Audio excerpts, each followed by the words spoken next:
పారదర్శక, స్వచ్ఛమైన photo voter జాబితా తయారీలో భాగంగా నిరంతర మార్పులు, చేర్పుల విషయంలో రాజకీయ పార్టీలు ఎన్నికల సంఘానికి సహకరించాలని అదనపు కలెక్టర్ జె. శ్రీనివాస్ కోరారు. ఈ మేరకు రాజకీయ పార్టీల ప్రతినిధులతో సమావేశం నిర్వహించారు.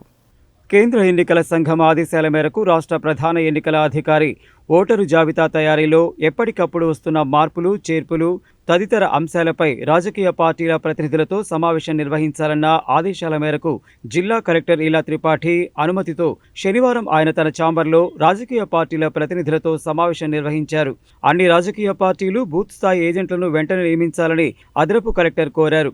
జిల్లాలోని అన్ని నియోజకవర్గాలలో కలిపి 1812 పోలింగ్ కేంద్రాలు ఉండగా ఒక్కో పోలింగ్ కేంద్రానికి ఒక ఏజెంట్ చొప్పున రాజకీయ పార్టీలు ఏజెంట్లను నియమించినట్లయితే ఓటరు జాబితా తయారు సందర్భంగా ఎలాంటి తప్పులు లేకుండా స్వచ్ఛమైన ఓటరు జాబితాను తయారు చేయవచ్చని, అందువల్ల ఈ అంశంపై ప్రత్యేక దృష్టి కేంద్రీకరించి తక్షణమే బూత్ స్థాయి ఏజెంట్లను నియమించాలని కోరారు.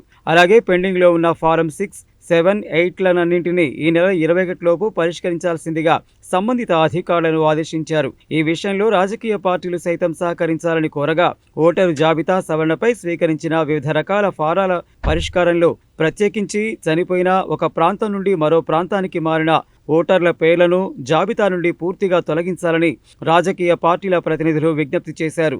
జిల్లా కలెక్టర్, జిల్లా ఎన్నికల అధికారి ఆదేశం మేరకు దీనిపై తగు చర్య తీసుకుంటామని అదనపు కలెక్టర్ వారికి తెలియజేశారు.